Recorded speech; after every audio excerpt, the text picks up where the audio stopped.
الحمد لله نحمده ونستعينه ونستغفره ونعوذ بالله من شرور أنفسنا ومن سيئات أعمالنا من يهده الله فلا مضل له ومن يضلل فلا هادي له أشهد أن لا إله إلا الله وحده لا شريك له وأشهد أن محمدا عبده ورسوله قال الله تعالى في كتابه الكريم يا أيها الذين آمنوا اتقوا الله حق تقاته ولا تموتن إلا وأنتم مسلمون أما بعد.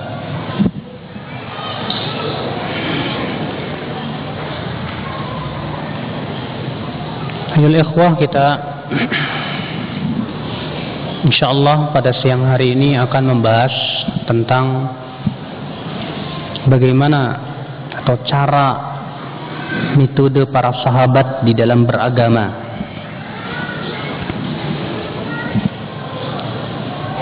Semua kita sudah tahu bahwa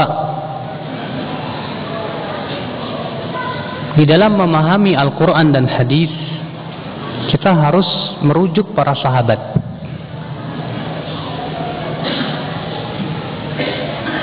Antum sudah yakin itu?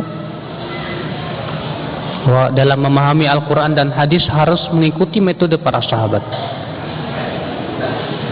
Insyaallah antum sudah paham. Banyak ayat ya yang menunjukkan kepada itu dan hadis-hadis Nabi Sallallahu Alaihi Wasallam. Mungkin di antara antum ada yang bisa memberikan satu ayat yang menyebutkan tentang keutamaan para sahabat.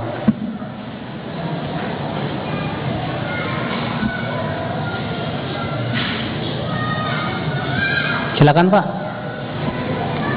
Ingat ayat yang menyebutkan tentang keutamaan para sahabat?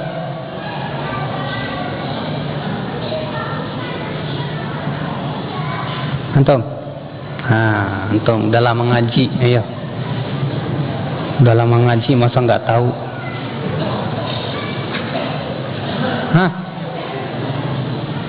Antum, insyaallah.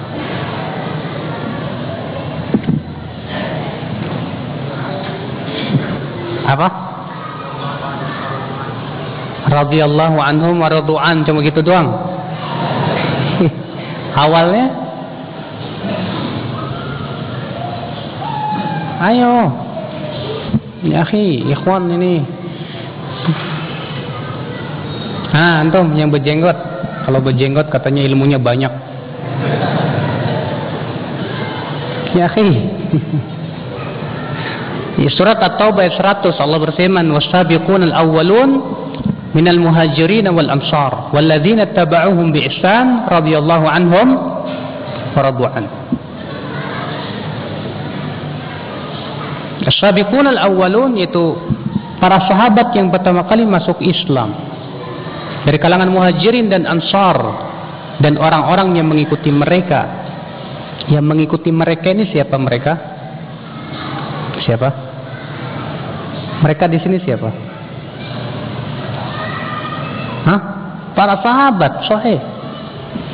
Dan orang-orang yang mengikuti mereka yaitu para sahabat. Apa? Radhiyallahu anhum wa radu'an. Allah jelas, tegas. Siapa saja yang mengikuti mereka para sahabat, Allah ridha kepada mereka. Ini rekomendasi langsung dari Allah Rabbul Alamin. Adapun hadis banyak. Dalam hadis yang dikeluarkan oleh Imam Muslim dan disebutkan oleh Al-Hafidh Ibnu Hajar dalam kitab beliau Al-Ishabah fi Tamyiz As-Sahabah, Rasulullah sallallahu alaihi wasallam bersabda, "An-nujum amanatun lis-sama." Bintang itu, kata Rasulullah, amanah untuk langit. Fa'idha zahabatin nujum atatis sama ma tu'ad. Apabila bintang pergi, apabila bintang hilang, maka akan datang kepada langit apa yang dijanjikan kepada mereka. Apa itu? Yang dijanjikan kepada langit kalau bintang tidak ada, ya kiamat. Kemudian Rasulullah bersabda, wa ana amanatun li ashabi, dan aku adalah amanah untuk para sahabatku. Fa idza dhahabtu ana ata ashabi ma yu'adun, apabila aku telah pergi, maka akan datang kepada sahabatku apa yang telah dijanjikan kepada mereka. Kata Rasulullah, aku amanah untuk siapa? Para sahabatku. Wa ashabi amanatun li ummati, dan para sahabatku, kata Rasulullah, amanah untuk umatku. Fa idza dhahaba ashabi, apabila para sahabatku telah pergi, ata ummati ma tu'ad, maka akan datang kepada umatku apa yang dijanjikan kepada mereka. Dari mana kita mengetahui keutamaan sahabat dari hadis ini? Hah, siapa yang tahu? Fadhal. Ini kalau siang-siang kalau habis makan biasanya ngantuk, Mas. Makanya kalau enggak saya tunjuk satu-satu, ya. Keenakan antum, anak capek ngomong, antum gini-gini. Mendingan tunjuk aja sekalian. Ya. Ayo. Rasulullah mengatakan bintang amanah untuk langit. Aku amanah untuk sahabatku. Sahabatku amanah untuk umatku. Dari mana kita bisa mengetahui dari hadis ini bahwa kita harus ngikutin para sahabat? Ayo Pak Kiai. Ya antum. Sisi ininya apa? Allah.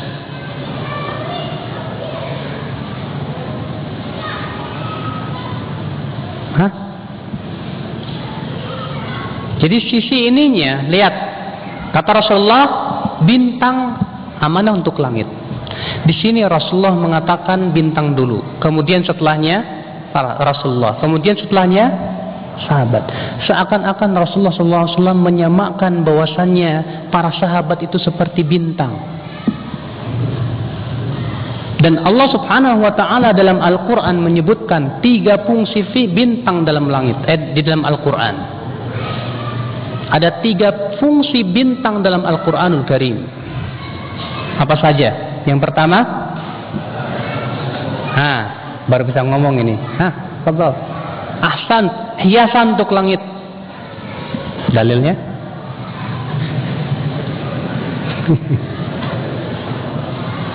Allah berfirman, "Walaqad zayyana as-samaa'a ad-dunya bimasabih." Sungguh kami telah hiasi langit-langit dengan bintang. Allah mengatakan bahwasanya bintang itu fungsinya adalah untuk penghias langit. Maka para sahabat pun penghias umat Islam. Para sahabat hiasan umat Islam. Tidak ada generasi yang bisa memperlihatkan Islam secara kafah kecuali para sahabat Rasulullah. Adapun kita, walaupun kita umat Islam, kata Syekh Utsaimin, tidak bisa mewakili umat Islam untuk memperlihatkan Islam sebenarnya. Kita itu hatta yang kita yang udah pada ngaji berjenggot di atas mata kaki belum bisa, hatta ana sebagai ustadz belum bisa. Karena banyak tingkah laku kita yang terkadang jauh dari Islam. Karena banyak akhlak kita yang ternyata jauh dari Islam. Karena banyak tata cara ibadah kita yang ternyata jauh. Saya katakan bukan menyimpang, tapi perbuatannya tidak seperti yang dilakukan oleh para Rasulullah dan para sahabat. Coba. Ya baru kemarin pedagang ada di situ minta izin ke depan rumah, Mas, minta izin mau dagang depan. Bata-batanya diambilin, setelah selesai dicabut-cabutin, selesai. Bata-batanya disimpan aja di situ. Jadi akhirnya ya tuan rumahnya sebel. Ini gimana sih orang pengajian nih? Nah kan seperti itu memperlihatkan Islam bukan? Belum bisa, belum mewakili Islam seperti itu. Di mana akhlak? Ya. Maka para sahabat Rasulullah sebagai penghias umat Islam ini. Yang kedua, fungsi bintang apa? Hah? Apa? Iya, penunjuk arah. Dalilnya Allah berfirman dalam surat Al-An'am, "Walladzi ja'ala lakumun nujuma litahtadu biha fi dhulumatil barri wal bahr." Dialah Allah yang telah menjadikan bintang-bintang itu sebagai penunjuk jalan di kegelapan daratan dan lautan. Sebagai penunjuk jalan di kegelapan apa? Daratan dan lautan. Allah mengatakan bahwasanya bintang itu sebagai penunjuk jalan. Kalau nenek moyang kita ya nggak punya kompas, walaupun di lautan dia bisa melihat bintang. Dia bisa tahu, oh ini arah barat, ini arah timur, arah selatan dengan bintang. Demikian pula kita jadikan para sahabat sebagai penunjuk jalan kita di dalam memahami Al-Quran dan Sunnah Rasulullah, di dalam beragama kita.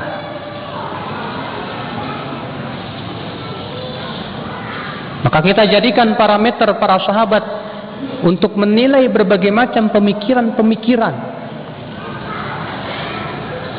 Makanya Al-Imam Al-Barbahari beliau berkata, "Fanzur rahimakallah kullaman sami'ta kalamahu min ahli zamanik fala ta'jalan," kata Rasul. Kata Al-Imam Al-Barbahari yang wafat pada tahun 329 Hijriah. Lihat oleh kalian, semoga Allah merahmati kalian, setiap orang yang kamu dengarkan perkataannya dari ahli zamanmu itu, fala ta'jalan, jangan tergesa-gesa. Antum dengar di masjid ada khotib ngomong tentang agama, kata beliau, jangan tergesa-gesa diambil, jangan tergesa-gesa ditolak. Bagaimana? Hatta tanzura fi, sampai kamu periksa dulu. Hal takallama fihi ahadun minas sahabah? Apakah ada pernah sahabat yang mendahului kepada pemikiran itu atau tidak? Masya Allah, ya. Di sini Al-Imam Al-Barbahari mengatakan bahwa sahabat itu harus kita jadikan apa? Ya, penunjuk jalan di dalam memahami agama kita. Kalau tidak ada satupun sahabat mempunyai keyakinan seperti itu menunjukkan bahwa itu bukan dari agama sama sekali. Bila tidak ada satupun sahabat yang beribadah dengan tata cara seperti itu, maka itu bukan dari agama sama sekali. Nah ini ya. Fungsi yang ketiga, nah itu yang lagi khusyuk merenung. Akhi, itu yang di belakang tiang.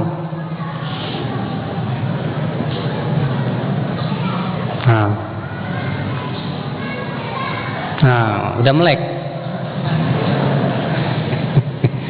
Fungsi yang ketiga apa? Apa katanya? Apa katanya? Nggak tahu. Nah, siapa yang tahu? Nah, Masya Allah, Kang Wanwan tahu. Apa Kang Wanwan? Ahsan, Masya Allah. Ya. Pelempar syaitan. Dalilnya? Enak. Kebiasaan kita ini bisanya cuman ngejawab, ditanya dalil, aduh nggak tahu, bingung. Dalilnya ada di buku Ustaz. Kalau kemarin Ustaz Abu Qatadah ngomong nggak sama antara yang hafal dengan yang tidak hafal, lebih besar pahala yang mana? Yang hafal. Tentu kita berusaha ya. Alhamdulillah sudah tahu, tapi juga kita berusaha untuk mengetahui dalilnya. Allah berfirman dalam ayat surat Al-Mulk tadi, "Walaqad zayyana as-samaa'a ad-dunya bimasabih wa ja'alnaha rujuman lisyayatin." Sungguh kami telah menjadikan bintang-bintang itu sebagai penghias langit, dan kami jadikan bintang itu sebagai pelempar-pelempar setan. Ya, karena disebutkan dalam hadis bahwa setan itu berusaha untuk naik ke langit. Setan-setan yang besar itu saling naik satu sama lainnya. Ya. Untuk apa? Untuk mendengarkan kabar dari langit. Maka kemudian sebelum mereka mendengarkan kabar, sudah tersambar bintang-bintang dilempar oleh Allah Subhanahu wa taala. Maka kita jadikan pemahaman para sahabat pelempar syubhat-syubhat syaitan. Ya. Kita jadikan pemahaman para sahabat untuk membantah pemikiran-pemikiran yang menyesatkan, yang menyimpang dari Islam. Pemahaman mana saja yang tidak sesuai dengan pemahaman para sahabat, kita tolak. Ibadah mana saja yang tidak pernah dilaksanakan oleh para sahabat, itu batil. Akidah apa saja, keyakinan mana saja, apabila ternyata para sahabat tidak meyakininya, tidak. Karena sebagaimana antum sering mendengar, lau kana khairan apa? La sabaquna ilai. Kalau itu baik, pasti para sahabat sudah mendahului kita. Ya. Nah ini ya akhi dalam hadis Nabi sallallahu alaihi wasallam. Jadi Rasulullah mengatakan bahwa para sahabat itu seperti bintang. Maka kita jadikan sahabat sebagaikan bintang yang mempunyai 3 fungsi tadi. Maka siapa saja yang memahami agama sesuai dengan pemahaman para sahabat, insya Allah lurus, tidak akan sesat insya Allah. Cuma di zaman sekarang ini ada orang berkata begini, ya tidak ada dalil Al-Quran dan hadis. Yang namanya dalil itu kan Al-Quran, hadis, ijma', qiyas. Nggak ada pemahaman sahabat. Ya, kita katakan, ya akhi, memang dalil itu Al-Quran, hadis, ijma' dan qiyas, betul. Tapi kita sedang berbicara tata cara memahami. Kita sedang berbicara pemahaman. Bagaimana memahami Al-Quran dan Sunnah. Dan sudah kita sebutkan dalil-dalilnya dari Al-Quran, ya, dari hadis, bahkan juga dari perkataan sahabat sendiri, di mana Abdullah bin Mas'ud berkata, beliau berkata apa? Man kana minkum mustannan falyastanni bi ashabi Rasulillah fa innahum abarrun nasi quluban wa a'maquhum ilman wa aqalluhum takallufa wa aqwamuhum hadiya. Siapa yang ingin menjadikan panutan, maka jadikan para sahabat sebagai panutan, karena mereka orang yang paling baik hatinya, yang paling dalam ilmunya, yang paling ringan bebannya, dan yang paling lurus petunjuknya. Ini ya para sahabat. Abdullah bin Mas'ud menyuruh kita ngikutin para sahabat. Maka akhi azani Allah wa iyyakum. Para ulama semua bersepakat untuk rujuk kepada pemahaman para sahabat. Siapa ulama sebutkan 5 dari 4 madhab yang mengatakan kita tidak perlu mengikuti pemahaman para sahabat? Tidak ada. Imam Malik, imam yang 4 itu siapa aja, akhi? Nah, yang pakai kacamata, fadhal. Ini.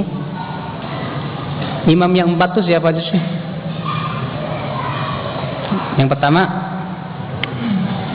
imam yang 4, Imam Syafi'i, satu lagi, terus Imam Ahmad, terus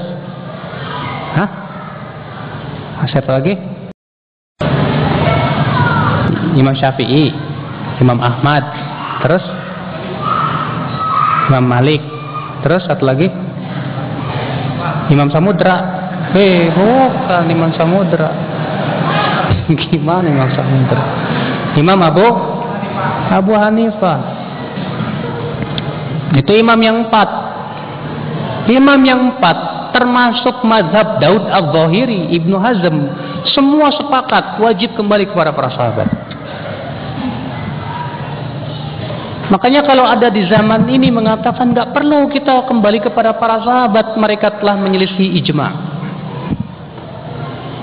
Imam Malik berkata, lan yasluha amru hadhil ummah illa bima saluha bihi awwaluha.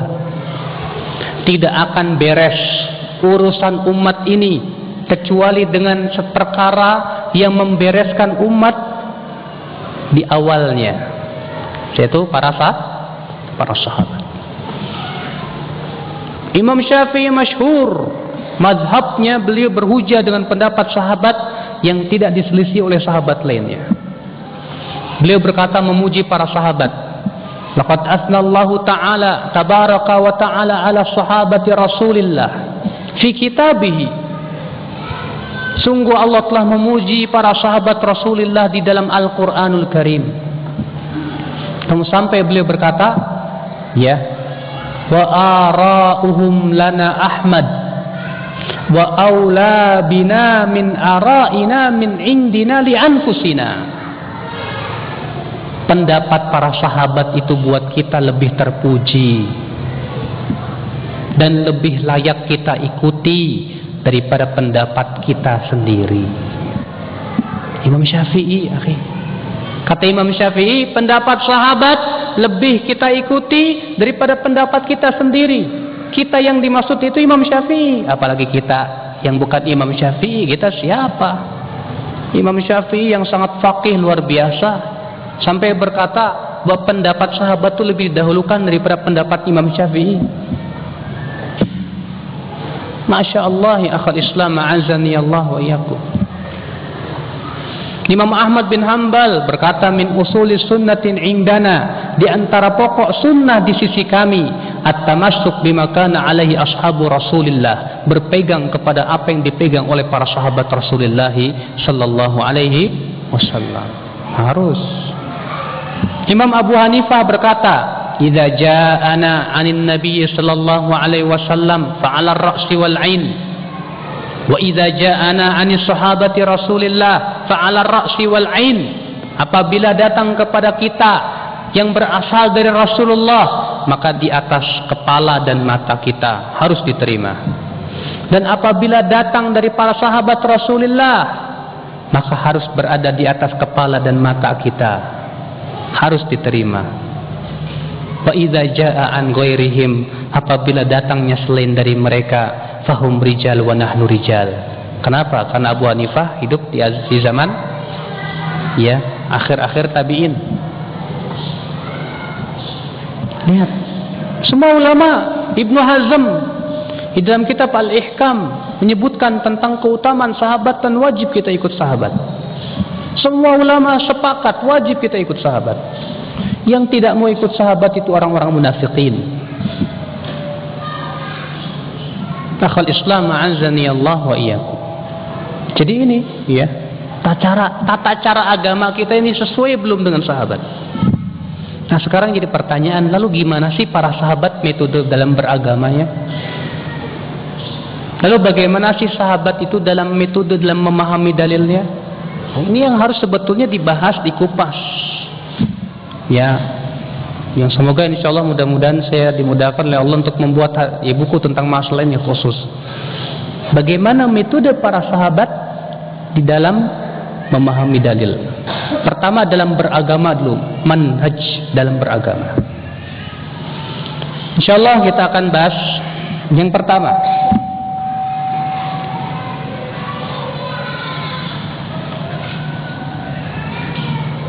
Taqdimu an-naqli 'ala al-'aqli war-ra'yi. Para sahabat lebih mendahulukan dalil daripada ra'yu. Para sahabat lebih mendahulukan dalil daripada ra'yu dan akal semata.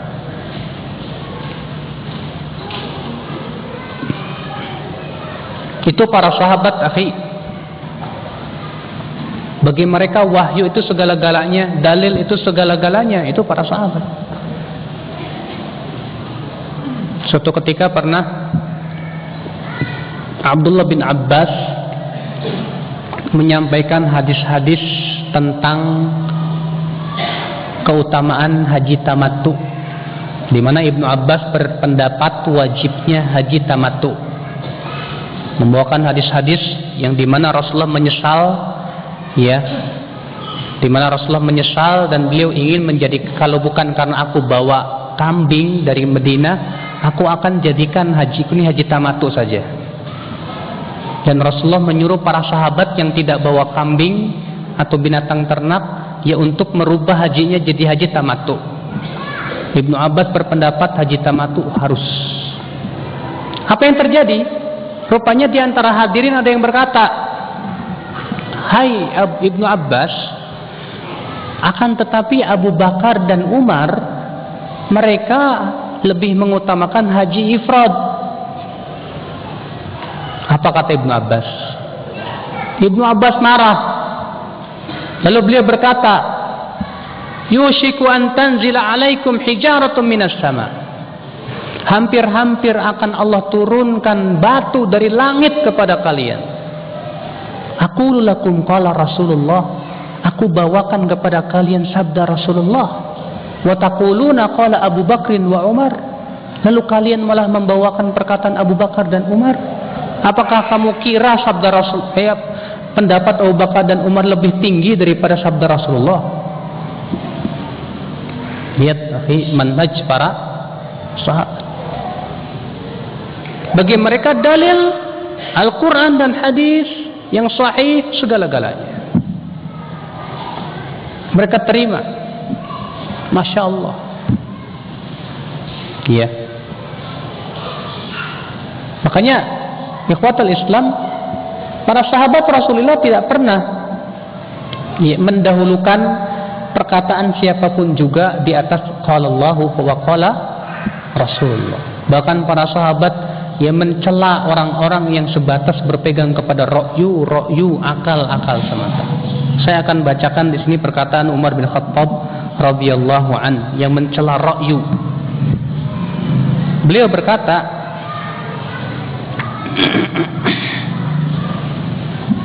"Inna ashabar ra'yi a'da'us sunan." Sesungguhnya orang yang hanya berpegang kepada ra'yu itu sebetulnya musuh-musuh sunnah. A'yathum an yahfaduha wa tafallatat minhum an ya'uha. Mereka yang suka melakukan ra'yu, yang suka berpegang kepada ra'yu, kata Umar bin Khattab, apa? Mereka lelah untuk menghafal hadis, dan lelah pula tidak mampu mereka memahami dalil. Wastahyu hina su'ilu an yaquluna la na'lam. Mereka juga malu untuk ketika ditanya untuk berkata tidak tahu. Fa'aradus sunan bi ra'yihim. Akhirnya mereka pun melawan atau membantah sunnah dengan ra'yu mereka. Fa iyyakum wa iyyahum. Maka jauhi oleh kalian orang-orang seperti itu. Ini ya akhi, azani Allah wa iyyakum. Makanya tidak pernah enggak pernah kita dengar ada para sahabat yang fanatik madhab. Apa ada? Enggak, pokoknya mazhab saya mazhab Abu Bakar. Enggak, saya mazhabnya Umar. Yang satu lagi enggak, saya mazhabnya Ali. Tidak pernah ada. Para sahabat tidak pernah fanatik mazhab siapapun dari para sahabat, ulama-ulama besar sahabat, tidak ada. Tidak seperti di zaman ini. Ya kamu kan mazhab Syafi'i, ya udah saya mazhab, kamu mazhab Hambali, saya mazhab Syafi'i, masing-masing. Ya saya punya ulama, kamu punya ulama, gitu. Tidak pernah para sahabat kita dengar ya akhal Islam azani Allah mereka fanatik kepada salah seorang dari ulama mereka. entah itu Abu Bakar, entah itu Umar, entah itu Utsman, entah itu Ali bin Abi Thalib. Munculnya fanatik mazhab kapan? Kapan fanatik mazhab muncul? Itu setelah adanya kitab-kitab mazhab. Dan kitab-kitab mazhab itu sudah, ya, Rasulullah SAW isyaratkan akan muncul. Al-Imam Al-Hakim dalam Mustadraknya dan Baihaqi dalam Syu'abul Iman meriwayatkan dengan sanad yang sahih bahwasanya Rasulullah SAW bersabda, "Inna min asyrati sa'ah an yurfa'al ashrar wa yudha'al akhyar wa yukhzanal amal wa yadhharal qawl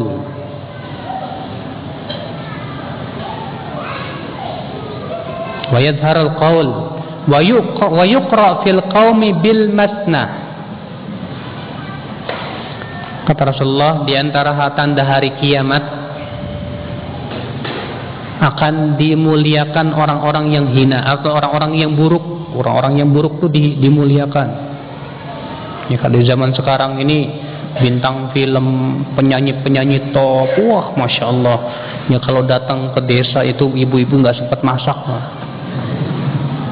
Ya, kalau datang ke desa, wah ada bintang film tenar, oh ibu-ibu semua pada keluar, pengen ngelihat. Ya, dimuliakan. Wa yudha'al akhyar, orang yang baik, yang saleh dihinakan. Iya, orang yang saleh, yang baik, berjenggot di atas mata kaki, awas teroris katanya. Ya, seperti itu. Wa yadharul qaul, kata Rasulullah, akan muncul qaul, perkataan-perkataan. Wa yukhzanal amal, akan dikunci amal. Wa yuqra fil qaum bil masnah, laisa minhum man yunkiruha wala man yughayyiruha. Dan nanti akan dibacakan al-masnah pada suatu kaum. Tidak ada orang yang berani untuk mengkritik dan merubah atau ya, mengkritik kesalahannya. Gak ada yang berani. Pokoknya kalau dibacakan kitab itu kamu harus terima, mau tidak mau. Itu namanya apa, ya akhi? Yang matanya udah 5 watt. Tadi disebut apa tadi? Hah? Buku-buku yang seperti itu namanya apa? Bahasa Arabnya? Hah? Siapa lagi yang ngantuk? Nggak ada yang ngantuk? Baik. Al-Masnah namanya. Akan dibacakan Al-Masnah di suatu kaum. Tidak ada yang berani, kata Rasulullah, mengingkari kesalahan yang ada dalam Masnah itu. Lalu para sahabat bertanya, sebagian sahabat, siapa itu? Apa-apa yang dimaksud dengan Al-Masnah? Maka dijawab, kullu maktitu tibasi wa kitabillah, yaitu yang setiap yang dijadikan panduan selain kitabullah. Setiap buku yang dijadikan panduan selain kitab Allah itu masnah. Masya Allah, akhi, apa masnah itu? Hah? Nggak tahu. Tadi ada kucing lewat nggak? Kalau jam-jam segini emang enaknya, masya Allah, ngantuk ya. Apa itu masnah, akhi?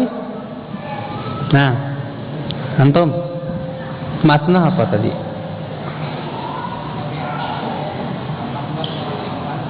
Masya Allah, ahsan.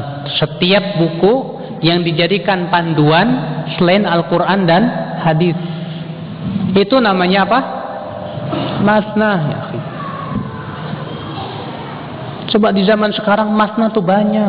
Antum kalau masuk ke pesantren-pesantren tradisional, baca kitab madhab, Pak Kiai bacain. Ya pokoknya yang ada dalam kitab itu kamu harus hamina wa ta'na, udah nggak boleh. Ya, kamu nanya Pak Kiai dalilnya apa? Udah percuma kamu, jadi saya sampaikan dalil nggak bakal ngerti kamu. Begitu. Ya padahal kita nggak tahu, barangkali yang nggak ngerti Pak Kiainya gitu. Jangan-jangan nggak ngerti.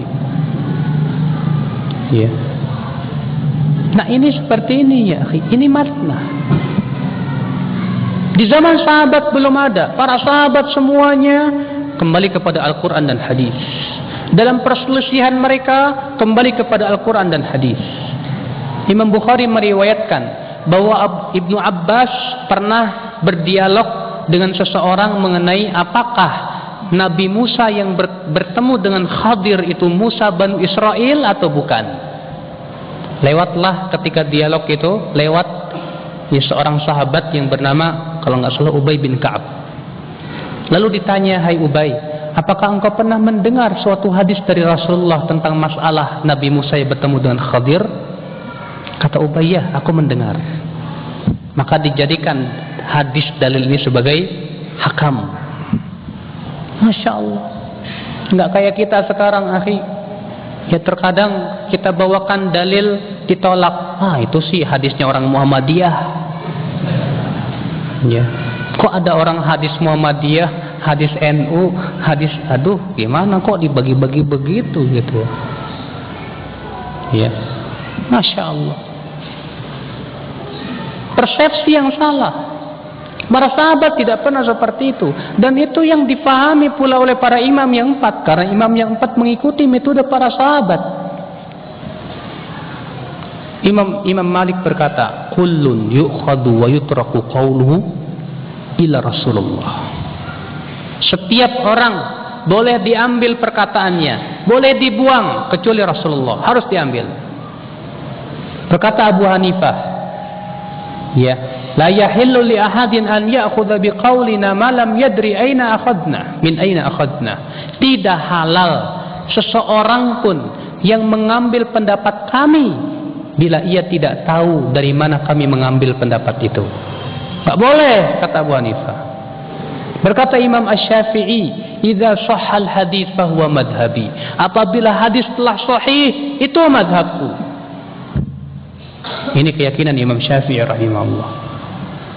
Berkata Imam Syafi'i, ajma'al muslimun, kaum muslimin semua bersepakat, ala annahu man istabanat lahu sunnatur rasul. Siapa saja yang telah jelas kepada dia sunnah Rasulullah, lam yakun an yada'aha, tidak boleh ia tinggalkan sunnah Rasulullah liqauli ahadin, hanya karena mengikuti pendapat seseorang. Makanya Imam Syafi'i disebut dengan nasirul hadis, ya akhi. Beliau paling tidak suka ya muridnya ngebeok pada beliau, nggak suka. Dan subhanallah, murid-murid Imam Syafi'i mempraktikkan apa yang dikatakan Imam Syafi'i. Makanya ya ulama-ulama madhab yang terkenal selalu ada pendapatnya yang tidak setuju dengan madhabnya sendiri.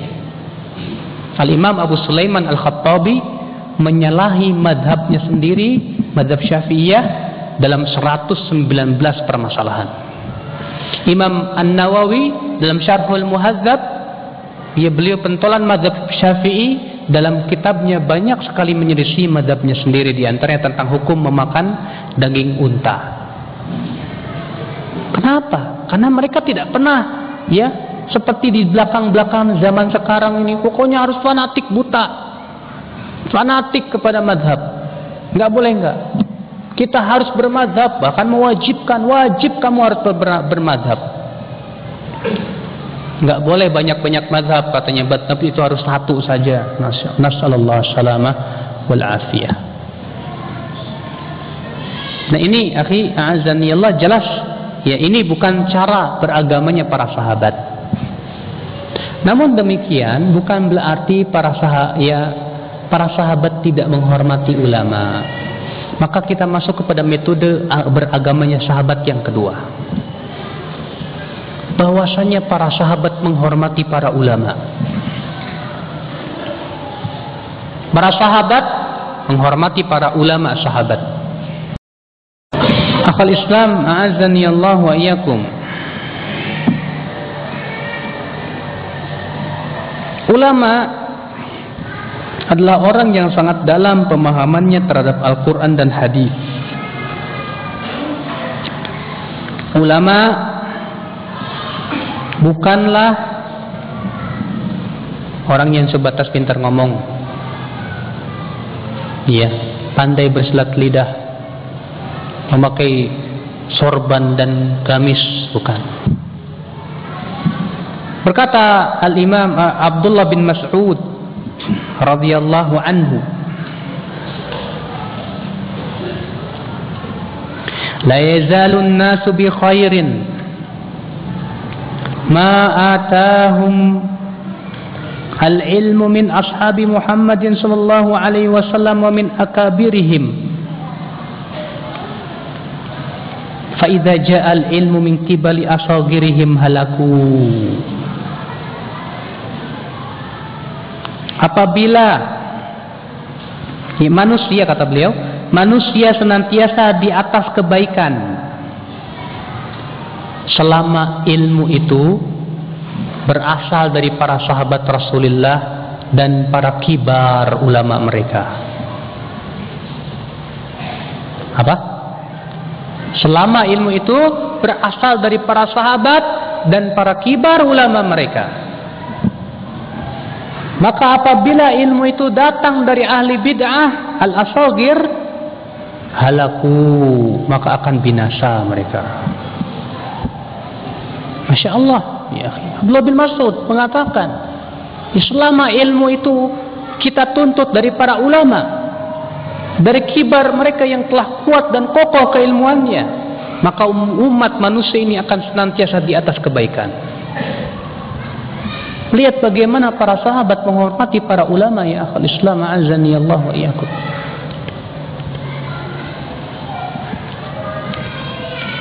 Demikian pula sebagian sahabat lainnya, berkata, masih perkataan Abdullah bin Mas'ud.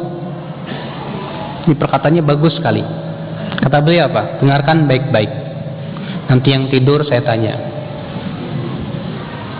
Yang tidur sama saja mengatakan kepada saya, Ustadz tolong tanya saya. Ini kesepakatan saya dan antum semua. Kata Ibnu Mas'ud, kaifa antum? Yang enak akhwat di atas. Kalau akhwat di atas sudah tidur aja, sekalian bawa bantal pulang dulu. Kaifa antum idza labisatkum fitnah yahramu fiha al-kabir wa yarbu fiha as-saghir wa yattakhiduhan nasu sunnatan fa idza ghuyyirat qalu ghuyyiratis sunnah. Kata Abdullah bin Mas'ud, dan ini di kata Syekh Albani hukumnya hukum marfu. Bagaimana keadaan kalian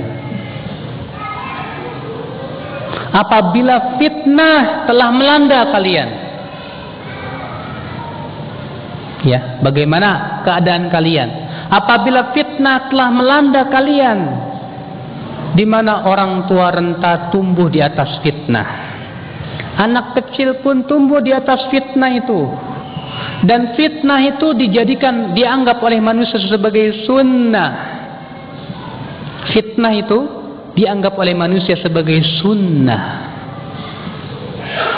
Apabila fitnah itu dirubah, orang-orang akan berkata telah dirubah sunnah, padahal bukan sunnah. Apa yang dimaksud dengan fitnah di sini? Bid'ah, ya. Kata Rasulullah, bagaimana pendapat kamu? Kalau fitnah itu sudah menjadi sesuatu yang terbiasa dalam kehidupan kalian. Dari kecil kita ini sudah tumbuh di atas fitnah, ya kan? Musik udah biasa, ngelihat perempuan dari kecil misalnya nggak pakai jilbab udah biasa, ya.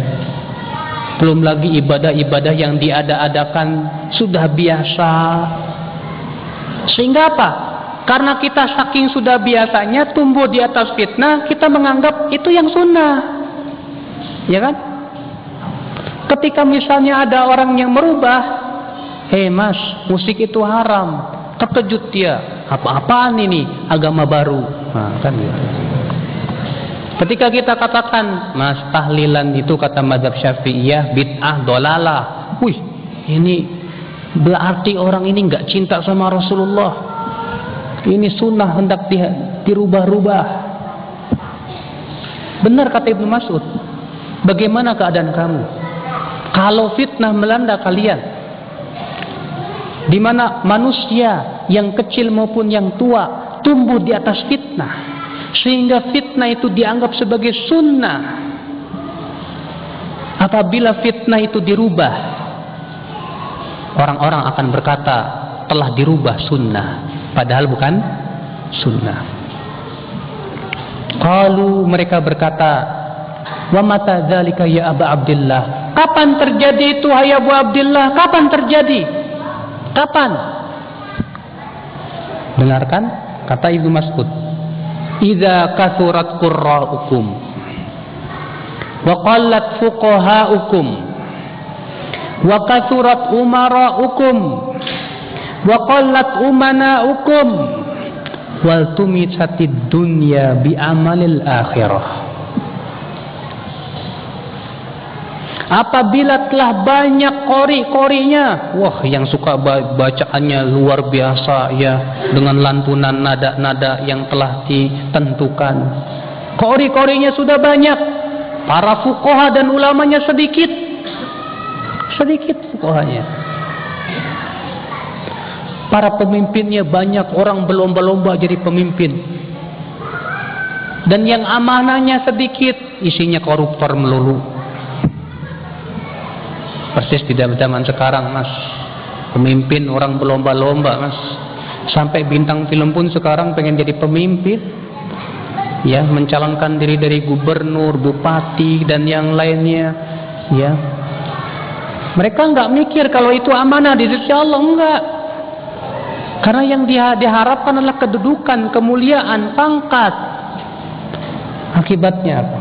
Sudahlah dengan cara, ya kalau sudah menjadi pemimpin harus keluar duit banyak, itu miliaran. Kalau sudah jadi pemimpin, mikir gimana caranya balik modal. Kalau sudah seperti itu, akhi, pasti korupsi akan merajalela. Maka Rasulullah, kata Ibnu Mas'ud, sedikit orang yang amanah. Dan orang mencari dunia dengan amalan akhirat. Kalau sudah terjadi seperti itu, fitnah akan melanda. Dan kita hidup di zaman seperti ini, ya akhi.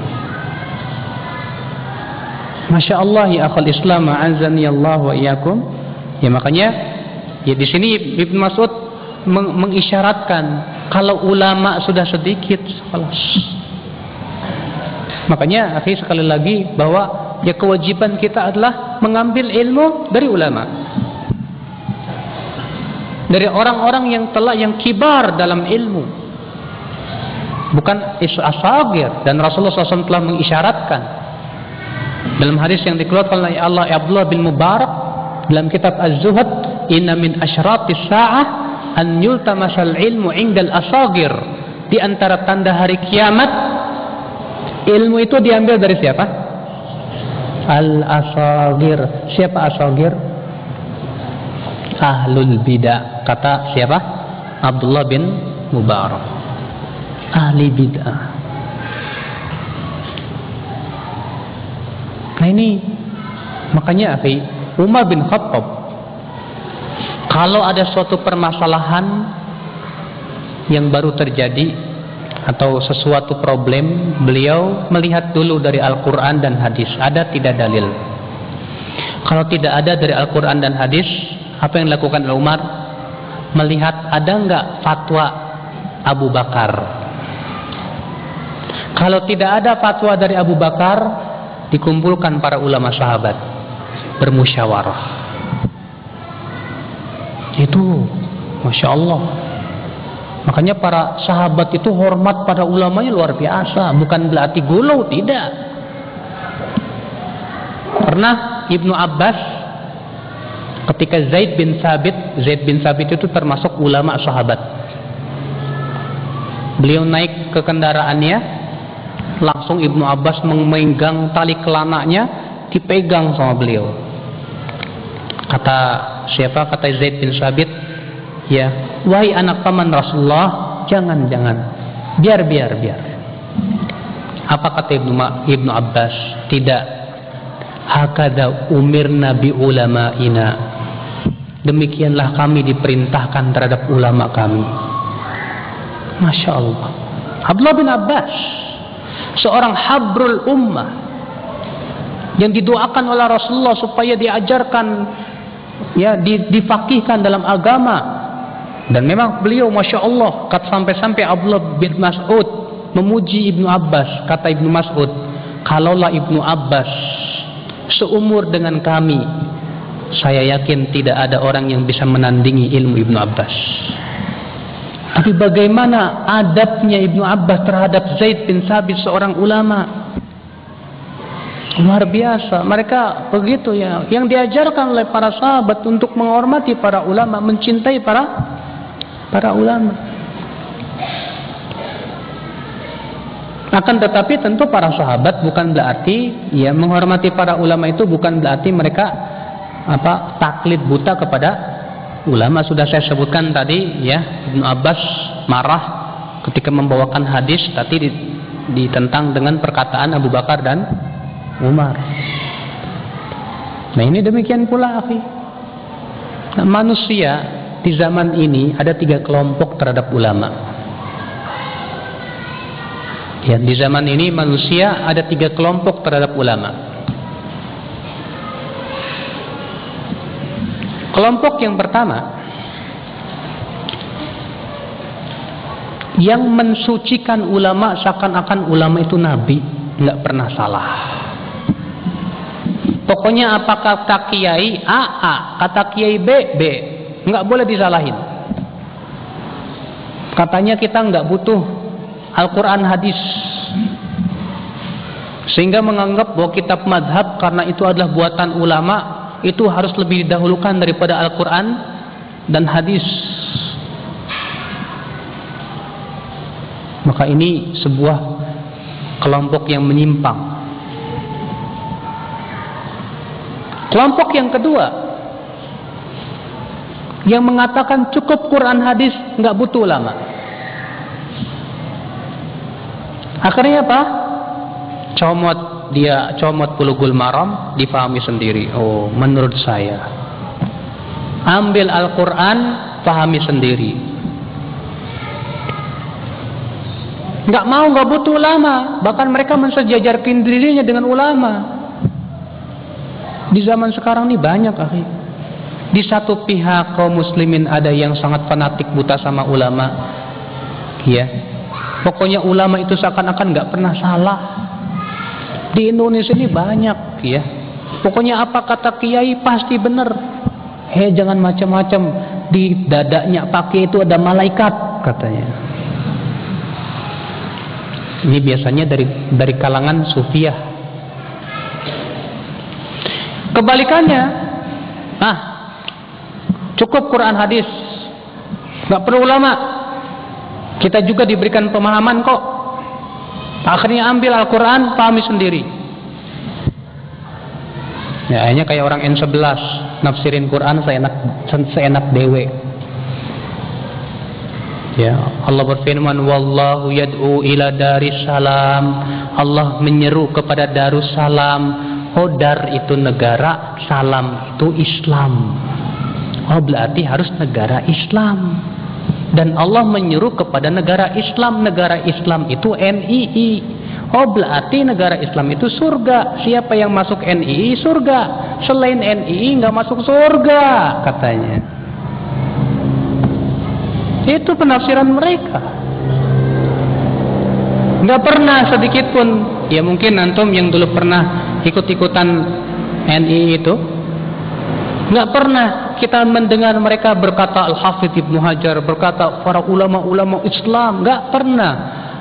Mereka tidak butuh pada ulama. Bahkan mereka mensejajarkan dirinya dengan ulama. Padahal siapa dia? Dua kelompok ini menyimpang, ya akhi. Yang selamat kelompok yang ketiga. Mereka menghormati ulama, akan tetapi mereka mengikuti ulama yang sesuai dengan Al-Quran dan hadis. Namun mereka tidak keluar dari pendapat ulama.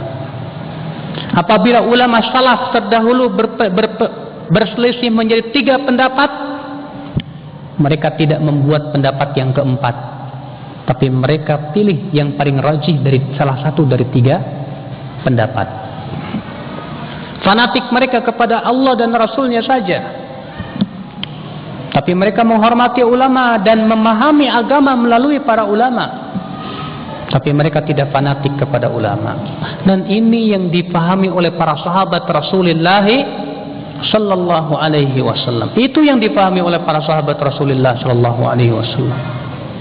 Makanya kita lihat para sahabat hormat kepada ulama mereka. Ulama sahabat, imam yang 4, Abu Bakar, Umar, Uthman, Ali.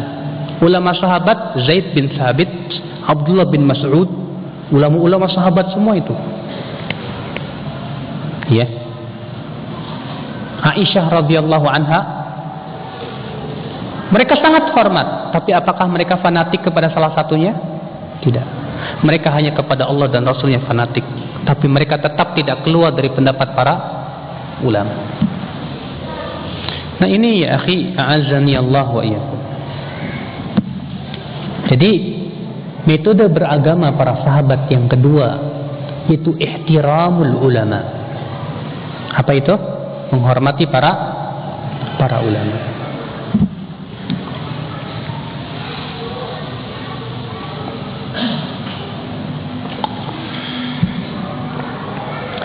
Yang ketiga,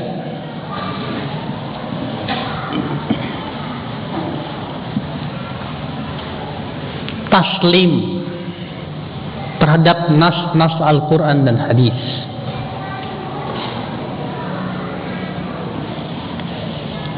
Taslim. Apa itu taslim? Hah? Apa? Hah? Mendengar. Kok mendengar? Taslim. Apa? Taslim apa? Berserah diri. Ya. Pokoknya apa kata Allah dan Rasulnya saya ikut aja lah, gitu. Itu namanya taslim. Itu taslim. Para sahabat itu akhi orang yang paling taslim.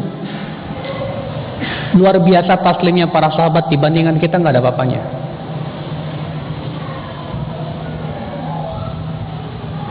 Ketika Allah Subhanahu wa taala haramkan arak, innamal khamru wal maisir wal ansab wal azlamu rijsum min amali syaitan. Sesungguhnya arak, judi, ya, ketika Allah haramkan bahwa itu adalah rijs. Sebagian sahabat sedang minum-minum di sebuah rumah, sedang berkumpul sambil minum arak. Disampaikan kepada mereka, sesungguhnya Allah telah mengharamkan arak. Mendengar itu sahabat yang lagi minum langsung dilemparkan. Lalu kemudian Abu Talha berkata kepada Anas, hai Anas, ambil arak-arak yang ada di gentong-gentong itu, tumpahkan semua. Ditumpahkan semuanya, sampai dikatakan bahwa jalan-jalan Madinah penuh dialiri oleh arak. Sami'na wa ata'na, luar biasa. Taslim ini namanya. Ketika Allah Subhanahu wa taala turunkan ayat hijab agar mereka menutup jilbab, agar mereka mengulurkan jilbab mereka dan kerudung. Apa yang terjadi? Ketika para sahabat mendengar itu, ditariknya gorden rumah, dijadikan hijab. Luar biasa.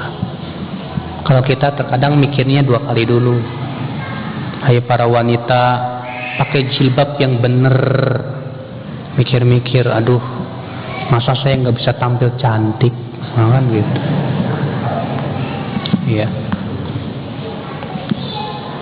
Nah, terkadang begitu kalau para sahabiat, subhanallah, taslimnya luar biasa. Berkata salah seorang sahabat, dikeluarkan oleh Muslim, ya, nahana Rasulullah sallallahu alaihi wasallam an amrin kana lana nafi'an.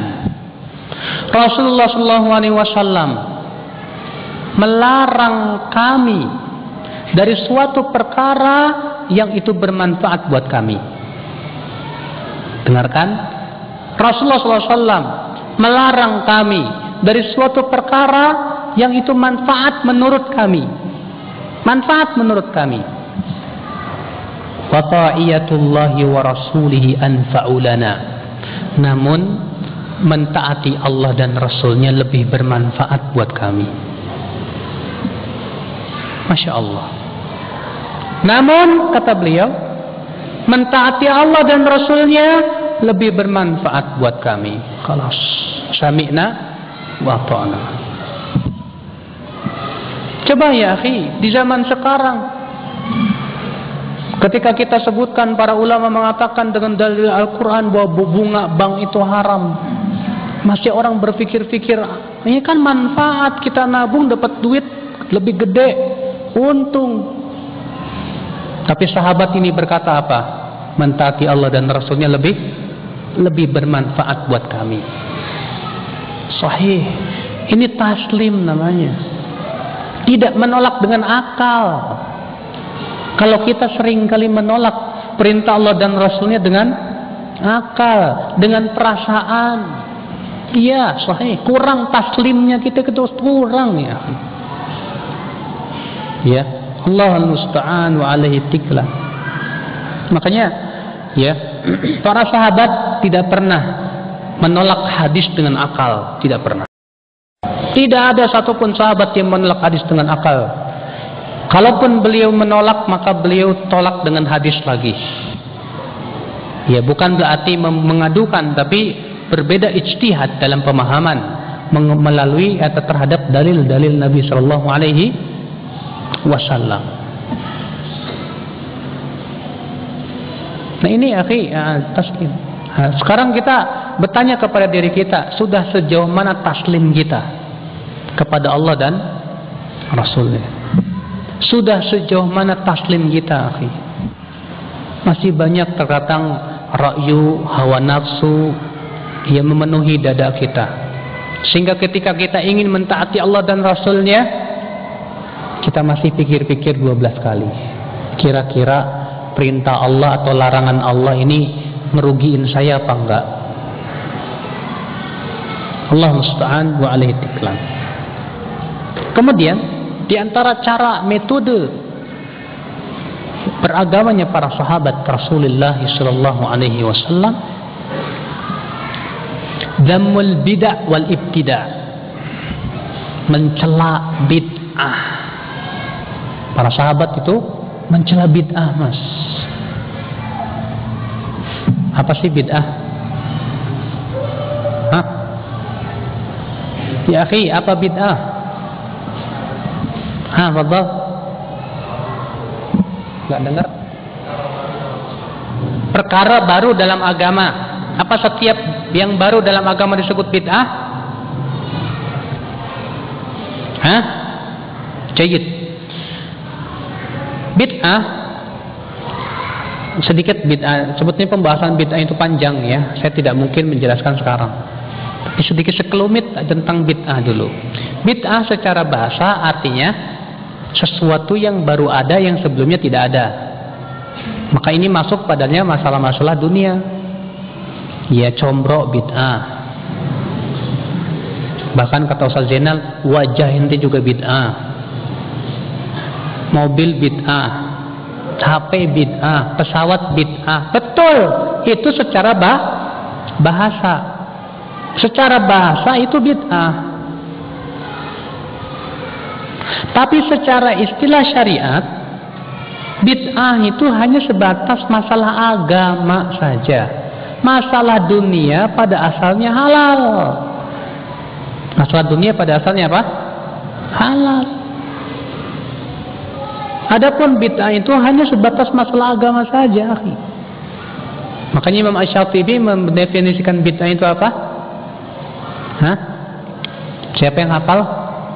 Ibarah an tariqatin fid dini mukhtara'ah dhahir syar'iyyah yuqsadu bisuluki 'alaiha al-mubalaghatu fi ta'abbudillahi subhanahu. Ungkapan tentang tata cara dalam agama, tuh lihat, dalam agama yang diada-adakan menyerupai syariat yang diinginkan darinya bersungguh-sungguh beribadah kepada Allah. Nah, itu bid'ah. Imam Syafi'i mendefinisikan bid'ah yang sesat itu kullu ma khalafa kitaban aw sunnatan aw atharan anis sahabah. Setiap yang menyelisihi Al-Quran, hadis dan asar para sahabat, itulah bid'ah yang sesat. Itu Imam Syafi'i rahimahullah. Ya. Nah, para sahabat itu bahkan para sahabat tidak pernah mengenal ada bid'ah hasanah, tidak pernah para sahabat. Dengarkan perkataan Abdullah bin Umar, dikeluarkan oleh Ibnu Battah dan yang lainnya dengan sanad yang sahih. Kullu bid'atin dhalalatun wa in ra'ahan nasu hasanatan. Setiap bid'ah itu sesat walaupun dipandang baik oleh manusia. Masya Allah. Ini perkataan Abdullah bin Umar, sahabat ini, ya, harus ditulis dengan tinta emas, disampaikan kepada manusia. Nih, lihat, Abdullah bin Umar bin Khattab, seorang sahabat, mengatakan setiap bid'ah itu sesat walaupun dipandang baik oleh manusia. Kalau ada bid'ah hasanah, kalau bid'ah itu ada yang hasanah, ini sama saja membuka pintu bid'ah selebar-lebarnya. Karena masalahnya, setiap orang yang bikin bid'ah pasti akan menganggap baik, ya kan? Ya enggak? Hatta Lia Edan anggap baik bid'ahnya itu. Syekh Siti Jenar menganggap baik pemikirannya itu. Orang liberal menganggap baik perkataannya itu. Bahkan Fir'aun pun menganggap baik pendapatnya. Allah berfirman dalam surat Ghafir, qala fir'aunu ma urikum illa ma ara wa ma ahdikum illa sabilar rasyad. Berkata Fir'aun, aku tidak memandang untuk kalian kecuali yang aku pandang baik, dan aku tidak membimbing kalian kecuali kepada jalan petunjuk. Fir'aun ngomong begitu, coba. Lah kalau misalnya setiap ada orang bikin bid'ah dianggap ini baik, semua jadi bid'ah sana, hancur agama kita. Orang akhirnya silahkan berkreasi sendiri, bikin ibadah yang menurut kamu enak, pas, cocok. Memang di Indonesia ini Masya Allah ya, motor aja dikreasi macem-macem gitu kan.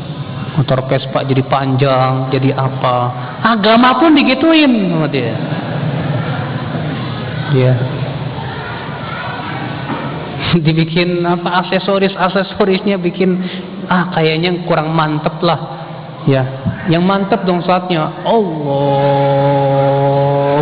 kan mantep kalau gitu. Kalau belum gitu belum mantep kata dia. Masya Allah. Allah musta'an wal itiklah. Nah ini akhi, azani Allah wa iyyakum. Maka para sahabat melarang bid'ah.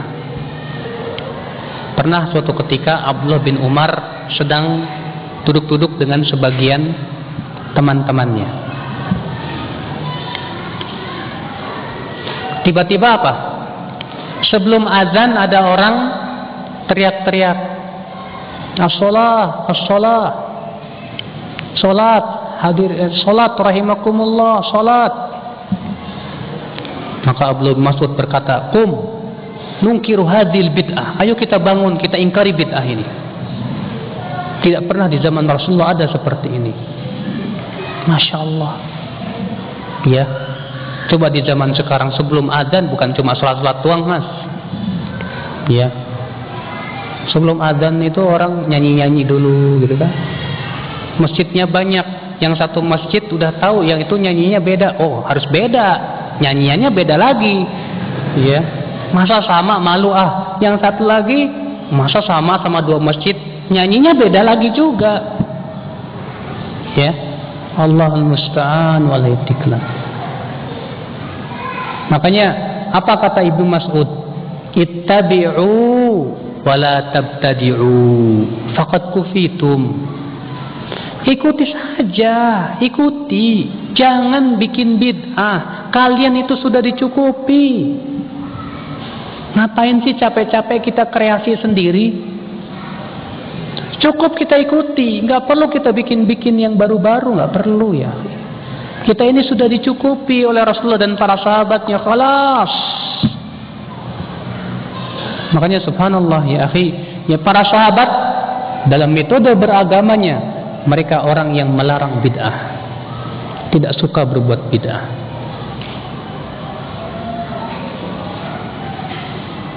Nah ini akhi a'azzani Allah wa iyyakum. Pernah Ibnu Umar mendengar ada seorang yang bersin haji, alhamdulillah. Rupanya ditambahin alhamdulillah wassalatu wassalamu ala rasulillah.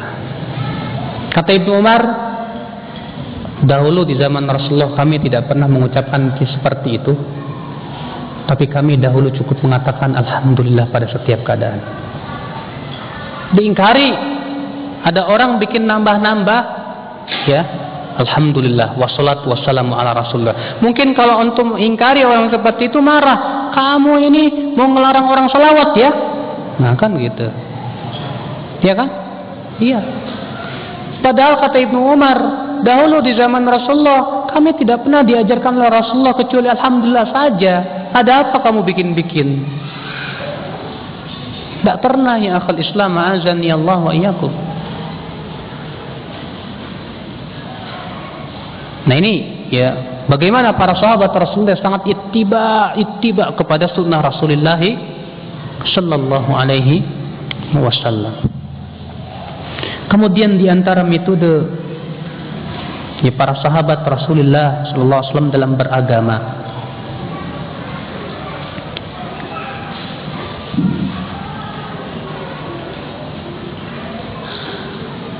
luzumul jamaah wa dhammul furqah. Berpegang kepada jamaah dan mencela perpecahan.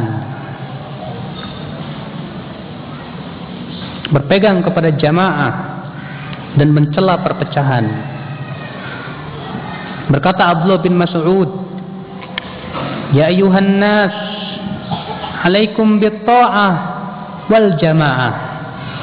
فإنها حبل الله الذي أمر به وإما تكرهون في الجماعة خير مما تحبون في الفرقة.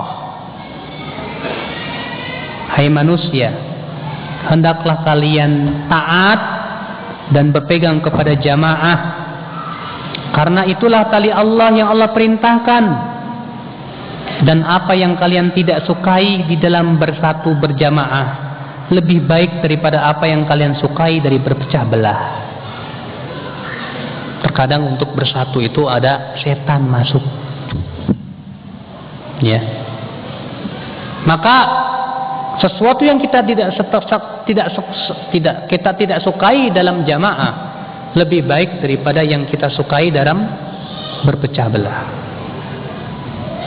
ya. Sekarang jadi masalah, apa yang dimaksud dengan jamaah? Para ulama menyebutkan ada sekitar 6 makna jamaah. 4 pendapat yang kuat, 2 pendapat yang lemah. Pendapat yang pertama, jamaah artinya Rasulullah dan para sahabatnya. Ini penafsiran langsung dari Rasulullah, di mana Rasulullah menyebutkan bahwa umat Islam akan berpecah belah menjadi 73 golongan. 72 masuk neraka, 1 masuk surga. Siapa al-jamaah? Siapa ya Rasulullah al-jamaah? Ma ana alaihi wa ashabi. Penafsiran langsung dari Rasulullah. Pendapat yang kedua, al-jamaah itu artinya imam kaum muslimin dan rakyatnya. Dan ini ditunjukkan oleh hadis Hudzaifah ibn Yaman. Pendapat yang keberapa? Yang ketiga, jamaah itu hum jama'atu ahlul haq wa in kana wahdah. Orang yang berpegang kepada kebenaran walaupun satu orang jumlahnya. Dan ini penafsiran Abdullah bin Mas'ud. Di mana Abdullah bin Mas'ud berkata, al-jama'atu al-haq wa in kunta wahdak. Jamaah itu satu orang walaupun kamu sendirian. Pendapat yang keempat, jamaah itu hum jama'atul mujtahidin wal ulama.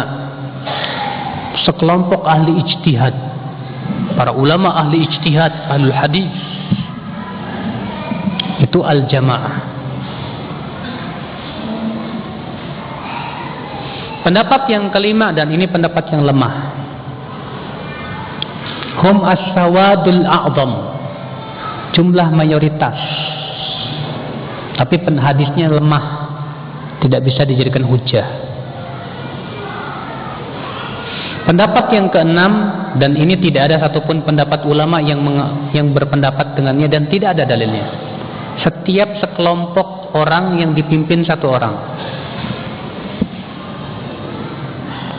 Dan ini tidak ada satupun ulama yang berpendapat demikian.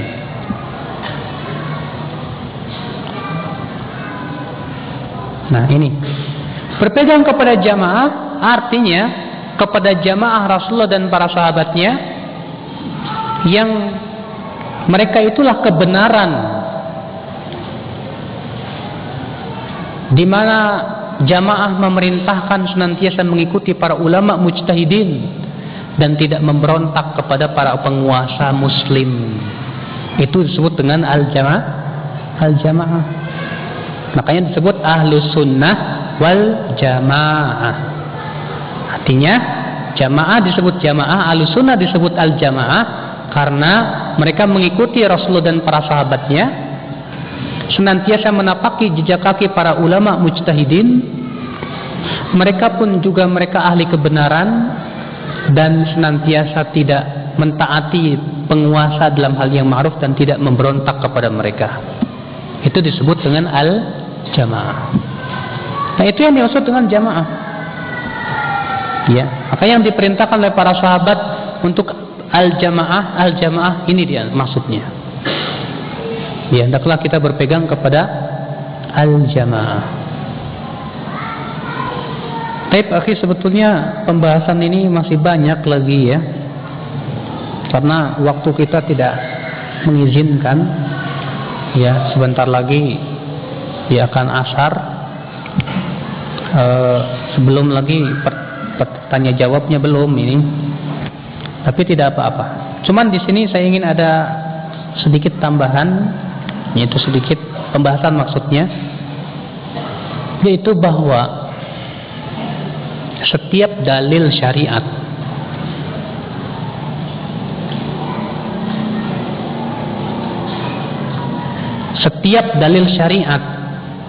prakteknya harus mengikuti praktek para sahabat.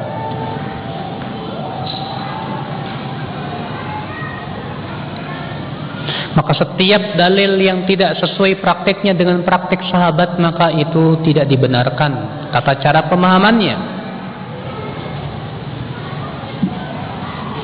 Dan ini sebuah kaidah yang agung sekali. Kalau antum pahami ini, antum akan selamat dari berbagai macam pemikiran yang menyimpang dan kesesatan. Sebuah contoh. Kalau ada antum beberapa orang masuk ke masjid, lalu berkata, ayo kita salat tahiyat masjid berjamaah. Lalu antum ditanya, kenapa kamu mau salat tahiyat masjid berjamaah? Kami punya dalil. Apa dalilnya? Salat berjamaah lebih baik dari salat sendirian, 27 kali lipat. Kata Rasulullah, salat berjamaah lebih baik. Ya udah, makanya kita salat tahiyat masjid berjamaah. Kita katakan salah antum.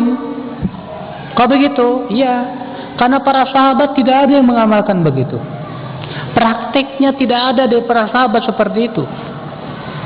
Coba antum kiaskan dengan yang ada berbagai macam bid'ah di zaman sekarang yang berdalil dengan hadis. Orang yang berdalil, misalnya, bolehnya membuat salawat-salawat. Ini kan salawat, dalilnya mana Pak? Kamu bikin salawat itu hadis. Siapa yang salawat kepadaku sekali, Allah akan salawat kepadanya 10 kali, akan disalawat. Kita katakan, apa ada sahabat bikin salawat sendiri? Tidak ada. Praktek sahabatnya, apa ada salawat Umariyah yang dibikin oleh Umar? Atau adakah salawat Utsmaniyah yang dibikin oleh Utsman bin Affan? Atau seorang sahabat yang ahli syair yang terkenal, Zaid bin Thabit, apa ada pernah membuat salawat yang dinisbatkan kepada dirinya, salawat Zaidiyah? Seperti halnya di zaman sekarang ada macam-macam, ada salawat Kamilah, salawat Badriyah, ada salawat Masya Allah, katanya ada 12.000 salawat. Dinisbatkan kepada yang membuat masing-masing. Apa ada? Ada orang bawa ayat. Ada ayat yang menunjukkan bahwa kita boleh ya merayakan apa yang disebut dengan perayaan, misalnya kelahiran Rasulullah. Allah berfirman, "Qul bi fadlillah wa bi rahmati fa bidzalika falyafrahu." Katakan hai Muhammad, hendaklah dengan karunia Allah dan rahmatnya kalian bergembira. Sedangkan lahirnya Rasulullah itu merupakan karunia dan nikmat Allah.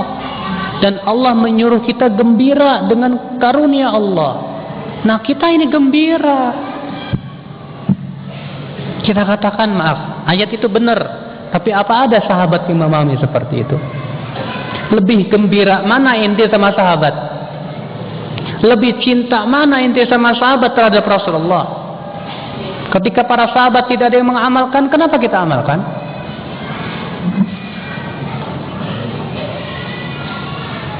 Nah ini ya, semua perkara, semua dalil yang dijadikan dalil dan hujah oleh orang-orang yang berbuat bid'ah, kita tolak dengan pemahaman para sahabat. Ada enggak sahabat yang mengamalkan? Silakan. Ini dalil. Kata Imam Syafi'i, al-ilmu ma kana fihi qala haddatsana. Ilmu itu adalah yang harus nyambung ke Rasulullah. Ya. Wa wa dzalika wasawisus syayatin. Selain itu hanyalah was-was setan saja, kata Imam Syafi'i rahimahullah. Allahu alam, saya kira cukup. Barangkali ada yang bertanya, silakan.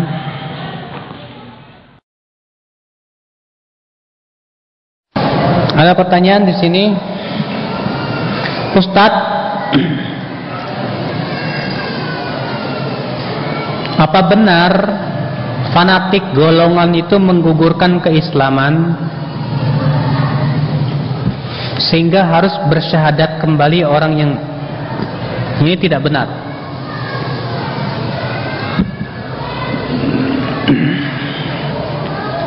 Ini tidak benar. Ya. Karena orang memahami bangkai jahiliyah atau jahiliyah itu kafir. Memang disebutkan dalam hadis bahwa orang yang mati, yang barang siapa mengqatala hamiyah, siapa yang berperang karena fanatik dia, kemudian terbunuh, maka matinya di atas bangkai jahiliyah. Banyak orang memahami bangkai jahiliyah itu artinya kafir. Ini sebuah kesalahan fatal, Mas. Karena Rasulullah SAW ketika mendengar seorang sahabat yang bernama Abu Dzar mencaci maki Bilal bin Rabah, di mana Abu Dzar berkata, "Innaka mru'un fika jahiliyah." Sesungguhnya engkau Waktu itu Abu Dzar mencaci maki siapa? Bilal dengan mengatakan Yabna Sauda, hai anaknya orang hitam. Apa kata Rasulullah? Innaka mru'un fika jahiliyah. Kamu ini orang yang ada pada dirimu perangai jahiliyah. Apa berarti Rasulullah mengkafirkan Abu Dzar? Tidak. Maka orang yang mati di atas bangkai jahiliyah artinya ia mati di atas salah satu perangai jahiliyah. Artinya dia mati di atas salah satu dosa besar. Makanya orang-orang yang suka baiat-baiatan, yang katanya siapa yang tidak membaiat imam maka matinya bangkai jahiliyah, kemudian dia memahami katanya itu menunjukkan kafir pelakunya, itu akibat daripada dangkalnya pemahaman mereka. Dangkal pemahaman mereka itu. Ya. Ustadz, gimana menumbuhkan taslim yang sempurna terhadap nas? Wah, ini berat. Butuh kepada kekuatan iman. Ya, kalau imannya nggak kuat, kurang taslimnya. Makanya kita harus yang pertama mengkokohkan keimanan dulu dan mengalahkan hawa nafsu. Sebab yang membuat kita tidak taslim itu banyak. Apa saja yang membuat kita tidak taslim? Yang pertama, hawa nafsu. Ini yang paling susah. Hawa nafsu. Terkadang ya sudah tahu misalnya bahwasanya ini tuh haram, tapi karena hawa nafsu menyebabkan dia itu kurang taslim. Iya. Yang kedua, ya, yang menjadikan seseorang kurang taslim apa? Syahwat.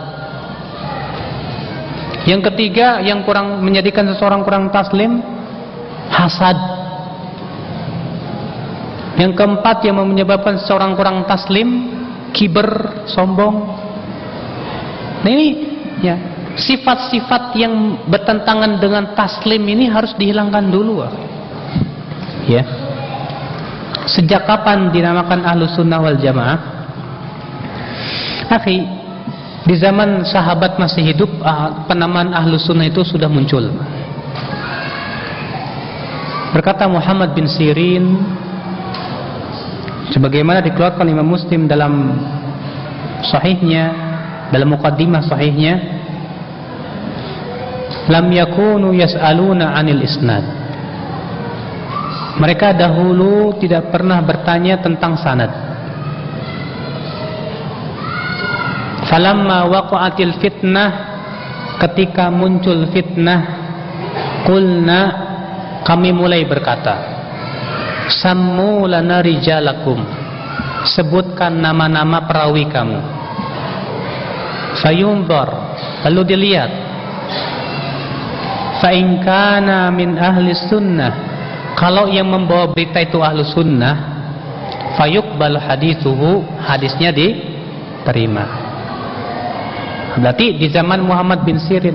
Muhammad bin Sirin ini zaman siapa? Hah? Tabi'in. Tabi'in ketemu sahabat nggak? Sahabat. Ketemu sahabat. Makanya disebut dengan tabi'in. Berarti di zaman tabi'in ketika sahabat masih hidup, penamaan Ahlus Sunnah itu sudah ada.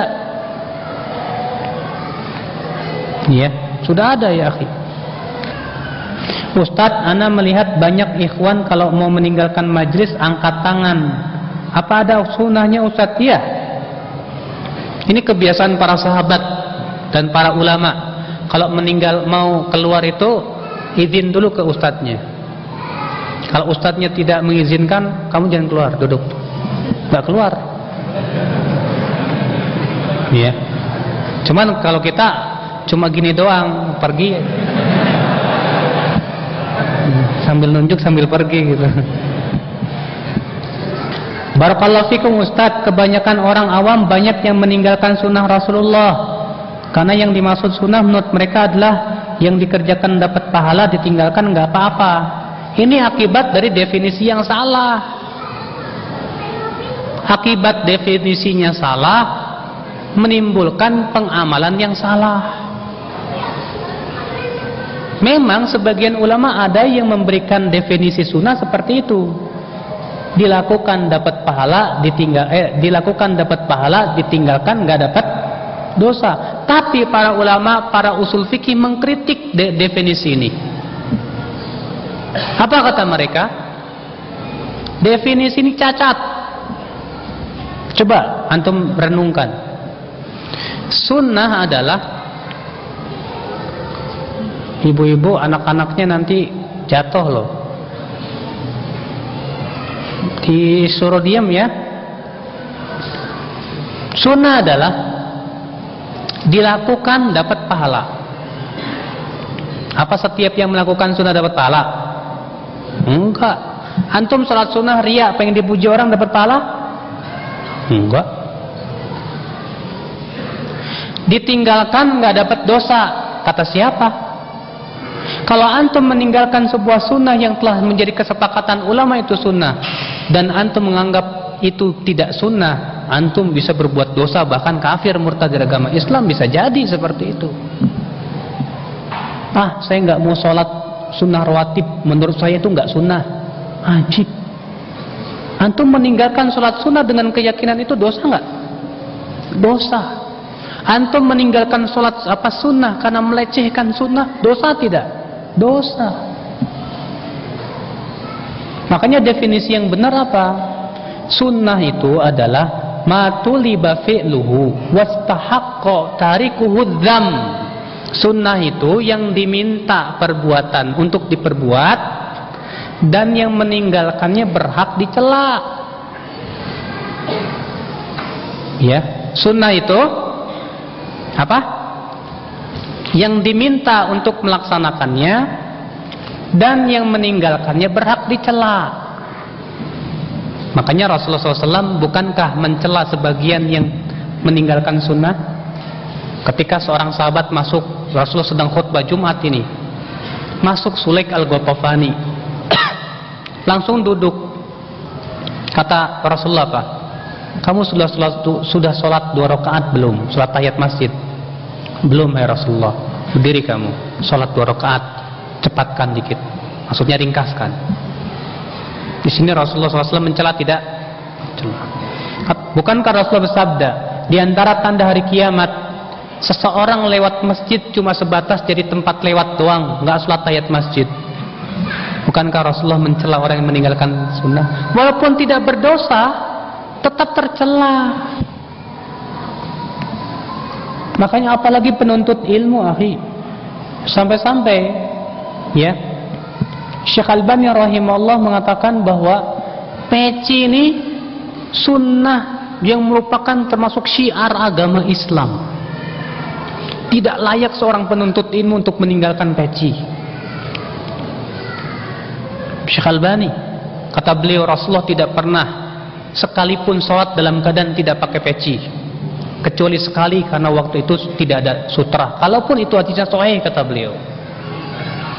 Kalau di dalam sholat saja kita sangat dianjurkan pakai peci, kata Syekh Albani, lebih-lebih di luar sholat, karena itu syiar orang Islam, memperlihatkan, nih saya Muslim. Coba kalau antum nggak pakai peci, apalagi pakainya kaos, nggak bedanya antum mana Islam mana? Ya, kita orang Islam disuruh memperlihatkan, ya. Bahkan ini termasuk khawarimul muru'ah. Seseorang perawi hadis yang nggak pernah sholatnya nggak pernah pakai penutup kepala. Demikian, akhi. Nah, kalau kita paham bahwasanya sunnah itu definisinya seperti ini, orang nggak bakalan meremehkan sunnah. Kalau sunnah itu menurut usul fikih, ya. Wa illa sunnah itu adalah setiap yang diajarkan oleh Rasulullah SAW. Itu sunnah. Ustadz, apa dalilnya bahwa yang di dunia ini pada asalnya halal sebelum ada dalil yang mengharamkan, dan pada asalnya ibadah adalah haram sebelum ada dalil yang menghalalkan? Allah berfirman dalam surat Al-Baqarah ayat 29, Huwallazi khalaqalakum ma fil ardi jami'a. Dialah Allah yang telah menciptakan untuk kamu apa yang ada di bumi ini. Allah mengatakan bahwa yang di bumi ini asalnya buat kamu halal. Para ulama usul fikih, dan ini seluruh madhab kecuali Ibnu Abi Hurairah dari madhab Syafi'iyah saja satu yang menyimpang, bersepakat semuanya bahwasanya ayat ini merupakan dalil yang bahwasanya pada asalnya yang berhubungan dengan masalah dunia itu hukumnya halal sampai ada dalil yang mengharamkannya. Pun Ibnu Abi Hurairah dikecam oleh Imam As-Subki. Ya, Ibnu Abi Hurairah ini, kata Ibnu Abi As-Subki, bukan orang yang termasuk orang yang dalam ilmunya dan terpengaruh dengan pendapat Mu'tazilah. Nah ini, jadi masalah yang berhubungan dengan dunia pada asalnya apa? Halal. Tapi masalah agama, ibadah pada asalnya haram. Dalilnya apa? Banyak. Di antaranya hadis Nabi sallallahu alaihi wasallam. Ya. Man amila amalan laisa alaihi amruna fahuwa raddun. Barang siapa yang beramal dengan suatu amalan yang tidak ada di atasnya perintah kami, maka amalan tersebut tertolak. Kata Rasulullah, antum a'lamu bi umuri dunyakum. Kalian lebih tahu tentang masalah dunia kalian. Adapun masalah agama fa ilayya, maka harus kembalikan kepada aku. Demikian pula praktek dari para sahabat yang menunjukkan bahwa para sahabat memahami ibadah itu pada asalnya haram sampai ada dalil yang memerintahkan. Sebuah dalil, ya, waktu itu para sahabat melewati sebuah pohon yang disebut Dzatu Anwat di kisah perang waktu itu mau perang Hunain. Kemudian sebagian sahabat datang ke Rasulullah, ya Rasulullah, jadikan buat kami Dzatu Anwat sebagaimana mereka punya Dzatu Anwat. Diistimbat oleh para ulama, ini menunjukkan para sahabat faham bahwa ibadah itu tidak boleh sampai ada dalil dulu. Makanya mereka datang ke Rasulullah, hai Rasulullah, tolong jadikan buat kami Dzatu Anwat sebagaimana mereka punya Dzatu Anwat. Tapi Rasulullah mengingkari, Allahu Akbar, inna sunan. Itu menunjukkan bahwa mereka faham pada asalnya ibadah itu enggak boleh sampai ada dalil dulu dari Rasulullah SAW. Ini ya akhi, azani Allah wa iyyakum. Bila sahabat berselisih dalam satu perkara menjadi dua pendapat, bolehkah kita mendatangkan pendapat yang ketiga? Tidak boleh. Kata Syekhul Islam Taimiyah, apabila sahabat berselisih menjadi dua pendapat, kita tidak boleh membuat pendapat yang ketiga. Tidak boleh. Kita harus merajihkan salah satu pendapat saja. Kenapa imam yang empat membentuk madhab? Loh, imam yang empat nggak membentuk madhab. Akhi, antum jangan kiaskan dengan zaman sekarang. Kalau zaman sekarang itu, ayo kita bikin sebuah partai, akhirnya apa? Bikin muktamar, kita bikin madhab. Nggak. Dulu itu, ya, seperti misalnya Imam Malik, ulama yang sangat terkenal karena keilmuan beliau, banyak yang mengambil ilmu dari Imam Malik. Akhirnya mereka pun mencatatlah pendapat-pendapat Imam Malik. Karena banyak yang menjadi pengikut Imam Malik, terbentuk dengan sendirinya. Bukan Imam Malik membuat, ayo saya mau bikin madhab Maliki. Nggak ada ya akhi. Imam Syafi'i pun demikian. Ketika beliau berfatwa di Mesir, kemudian fatwa-fatwa beliau dicatat oleh murid-muridnya, kemudian banyak pembela-pembelanya, jadi madhab. Imam Ahmad pun demikian. Jadi antum jangan dipikirkan kayak zaman sekarang, kalau mau bikin sebuah perhimpunan, kumpul dulu, ya kita deklarasikan pendirian. Tidak ada deklarasi madhab Syafi'i, tidak ada ya. Iya. Makanya kalau antum mengatakan kenapa imam empat membentuk madhab, loh siapa yang ngebentuk? Ini kan namanya hasil ijtihad. Kebetulan yang terkenal ini empat madhab. Sebetulnya ulama-ulama lain pun ada yang ala-ala ijtihad, cuman tidak terkenal di zaman itu. Seperti Imam Ishaq bin Rahuyah, Imam Bukhari, Imam Muslim, ya. Cuma mereka tidak sebanyak pengikut-pengikut daripada empat madhab. Dan sejarah para ulama biasanya disebut madhabnya, seperti Ibnu Hajar Asy-Syafi'i. Gimana tuh Ustaz? Begini loh, kenapa disebut Ibnu Hajar Asy-Syafi'i, Ibnu Abdul Bar Al-Maliki? Antum harus paham. Disebut Asy-Syafi'i, Al-Hanafi, Al-Hambali karena ulama ini dalam menetapkan kaidah fikih lebih banyak merojihkan salah satu dari madhab. Artinya kebanyakan pendapatnya lebih banyak condong kepada madhab Syafi'i dalam pokok-pokok istimbatnya. Paham? Maka Imam Ibnu Qayyim berkata, adapun orang awam yang tidak memahami tentang kaidah dan pokok-pokok istimbat suatu madhab, tidak boleh dinisbatkan kepada madhab. Gak boleh. Orang-orang awam yang gak paham ya pokok-pokok tata cara istimbat madhab, kata Imam Ibnu Qayyim, gak boleh disebut si fulan di atas madhab Syafi'i, gak boleh. Atau si fulan Asy-Syafi'i, gak boleh. Gak boleh. Ya. Namun bukan berarti ketika mereka merojihkan tata cara istimbat kaidah fikih daripada kaidah-kaidah istimbat daripada suatu madhab, mereka fanatik kepada satu madhab. Tidak. Saya sudah sebutkan, kalau antum baca Fathul Bari Syarah Sahih Bukhari, sering kali Ibnu Hajar juga merojihkan terkadang pendapat madhab Imam Ahmad bin Hanbal. Sahabatku adalah seperti bintang, maka ambillah salah satunya. Ana pernah dengar hadisnya palsu Ustaz. Iya, dengan lafaz seperti itu. Ashabi kan nujum, ya, para sahabatku seperti bintang-bintang, ya. Fabi ayyiha iktadaitum ihtadaitum. Itu memang jelas palsu lafaz seperti itu. Adapun lafaz yang saya sebutkan tadi, ya, bintang amanah untuk langit, aku amanah untuk sahabatku, sahabatku amanah untuk, itu diriwayatkan Imam Muslim. Makanya antum, nah ini kesalahan ya. Antum sebatas baca hadis, kemudian ada orang bawakan hadis pada lafadznya beda, langsung antum kesimpulan itu palsu. Yang salah siapa? Antum. Sebuah contoh, saya pernah bawa hadis, khairun nasi qarni, sebaik-baiknya manusia itu generasiku.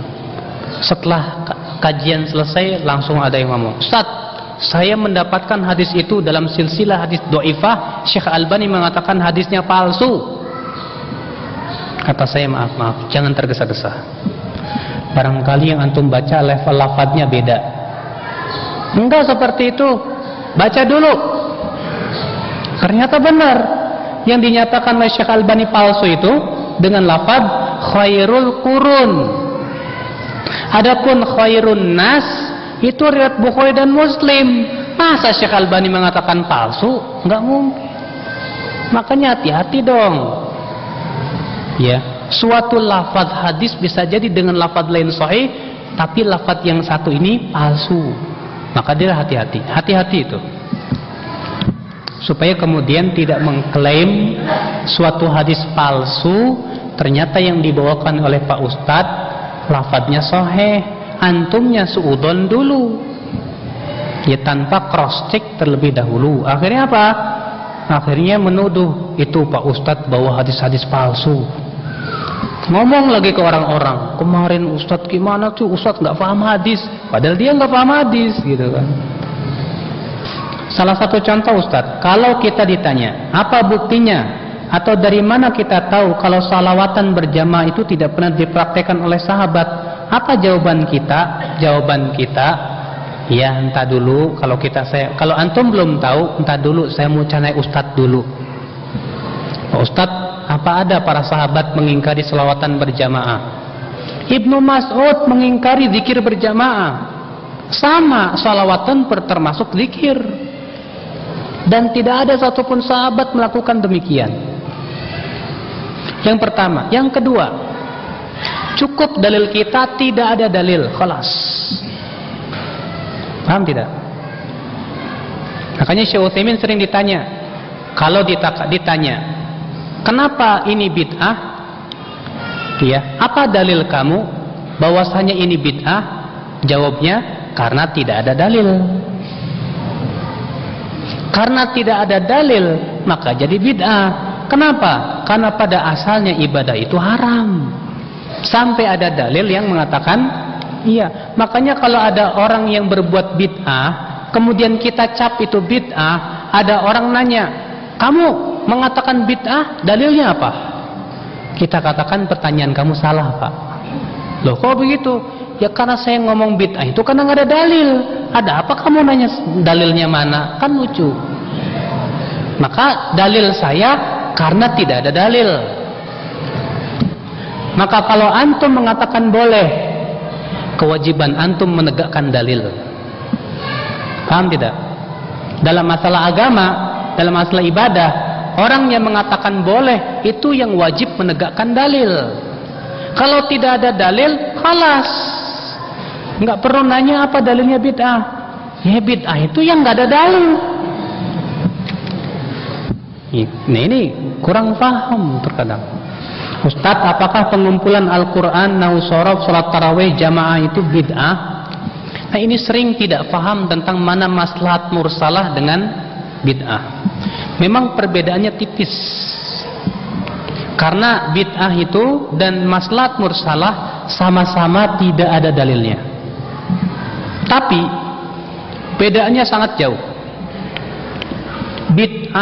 Maslahat mursalah itu dalam rangka menjaga pokok-pokok agama, yang kalau ditinggalkan bisa jadi akan menimbulkan mafsadah besar. Paham tidak? Contoh, pengumpulan Al-Quran. Memang di zaman Rasulullah tidak dikumpulkan. Tapi kalau Al-Quran tidak dikumpulkan, apa jadinya?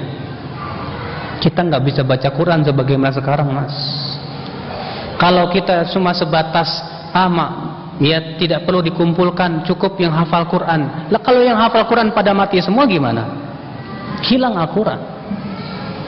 Makanya ciri maslahat mursalah itu dalam rangka menjaga pokok-pokok agama. Kalau ditinggalkan akan menimbulkan mudarat besar. Sedangkan bid'ah itu menjaga pokok agama tidak. Kalau antum tidak merayakan Maulid Nabi, pokok agama mana yang akan hancur? Nggak ada. Hah? Tapi kalau antum meninggalkan mengumpul, para sahabat tidak mengumpulkan mushaf jadi satu mushaf, bahaya tidak? Bahaya. Tapi kalau antum tidak tahlilan, bahaya? Nggak ada bahaya. Maulid Nabi menjaga pokok agama? Tidak juga. Lihat, beda sekali. Pelajaran nahwu sorof, kalau antum nggak belajar nahwu sorof, gimana antum bisa paham Quran dan hadis? Nggak paham ini fa'il, ini maf'ul bihi, ayo, nggak paham. Ya. Tapi antum pun tanpa merekat Maulid Nabi, insya Allah masih paham Al-Quran dan hadis, ya kan? Iya. Jauh ya akhi, jauh. Yang kedua, tidak setiap yang dilakukan oleh Rasulullah SAW itu bid'ah. Makanya kata para ulama, yang Rasulullah tidak kerjakan, imma pada waktu itu belum ada pendorongnya. Belum ada apa? Belum ada apa-apa. Ayo ngelamun. Hah? Imma belum ada apanya? Pendorongnya. Yang kedua, imma masih ada penghalangnya. Jadi Rasulullah tidak melakukannya. Contoh, Rasulullah di zaman Rasulullah Al-Quran belum dikumpulkan. Kenapa? Masih ada penghalangnya. Apa penghalangnya? Iya, wahyu terus menerus turun. Adapun di zaman Abu Bakar, wahyu sudah terputus, sudah sempurna.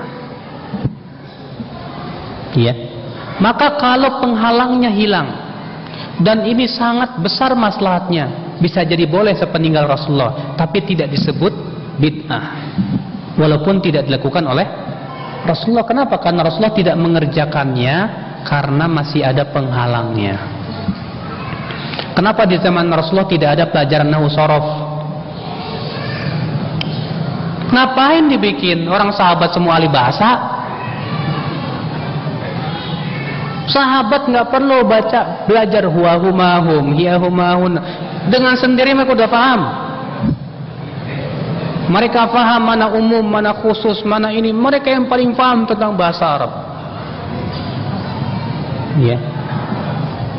Kenapa Rasulullah di zaman Rasulullah tidak ada pelajaran nahwu sorof? Belum ada pendorongnya, Mas. Nah, kemudian di zaman Ali bin Abi Thalib, karena banyak orang ajam masuk Islam, akhirnya nggak bisa bahasa Arab, hancur tuh Al-Quran. Yang fa'il dibaca maf'ul, yang maf'ul jadi fa'il. Akhirnya Ali bin Abi Thalib menyuruh Aswad ad-Du'ali, Abul Aswad ad-Du'ali untuk membuat ilmu nahwu. Penting dalam rangka apa? Dalam rangka mempertahankan pokok agama. Sedangkan bid'ah tidak mempertahankan pokok agama. Tidak juga kalau ditinggalkan berbahaya. Tidak. Beda dengan maslahat mur. Di sini harus bedakan antara maslahat mursalah dengan bid'ah, Mas. Beda. Ustadz, boleh nggak saya dengerin radio? Ya, sambil murotal gitu, sambil masak, sambil ngerapiin rumah, Ustadz. Allah berfirman, wa idza quri'al Qur'anu fastami'u lahu wa ansitu. Apabila dibacakan Al-Qur'an, dengar, perhatikan dan diam. Kalau antum masak mana bisa memperhatikan. Kalau antum sambil masak koseng-koseng merhatiin Al-Qur'an lama-lama, gosong. Susah. Kalau ceramah nggak jadi masalah, bacaan Al-Qur'an.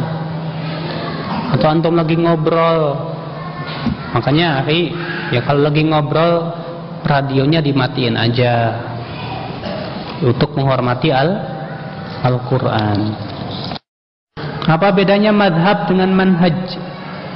Madhab itu hasil ijtihad, manhaj itu tata cara dalam memahami. Manhaj itu tata cara dalam beragama. Ya. Ustadz, saya pernah baiat sama NII, Ustadz. Apa ada kafaratnya? Ya, karena waktu itu saya bodoh, nggak ada kafaratnya, taubat aja kholas. Antum jangan pikirin kalau di NII itu antum harus bayar 20%. Kalau di salaf nggak ada. Kewajiban antum bayar zakat aja kalau sudah sampai nisab, kholas. Sedekah terserah antum. Ya, kalau di NII kan harus 20% kan? Bahkan menurut NII katanya apa? Nah, yang penting 20%. Berzina pun boleh. Kenapa? Karena katanya itu untuk Allah. Maka kita ini katanya menafsirkan firman Allah, lan tanalul birra hatta tunfiqu mimma tuhibbun. Kamu tidak akan sampai kepada kebajikan sampai kamu menginfakkan apa yang kamu cintai. Maka kalau kamu infakkan walaupun kemaluan kamu, disuruh zina, blow on-nya itu. Apa pernah Rasulullah menafsirkan para sahabat seperti itu? Masya Allah. Itulah ya penyesatan yang luar biasa seperti itu. Apa ada larangan berbicara apabila adzan di kumandangan? Tidak ada, tapi tidak bagus. Karena menjawab adzan itu pahalanya besar. Ya. Dan yang kedua itu tasyabuh dengan setan. Setan tuh kalau adzan lari sambil kentut-kentut. Lah antum adzan ngobrol. Ya. Dikhawatirkan itu menyerupai setan gitu loh. Lebih baik dijawab. Apa sih susahnya menjawab kan gitu. Ustadz, ada yang mengatakan katanya tidak ada Islam tanpa jamaah dan tidak ada jamaah tanpa pemimpin. Itu lemah hadisnya. Apa asarnya lemah. Secara sanad itu lemah, tidak bisa dijadikan hujah. Yang kedua, pemimpin yang dimaksud di sini adalah pemimpin yang diakui oleh seluruh kaum muslimin dan mempunyai wilayah yang jelas dan mempunyai kekuatan. Ya, bukan yang ada di zaman sekarang. Wallahu a'lam. Sekira cukup. Subhanakallah bihamdik, asyhadu an la ilaha illa anta, astaghfiruka wa atubu ilaik. Wassalamualaikum warahmatullahi wabarakatuh.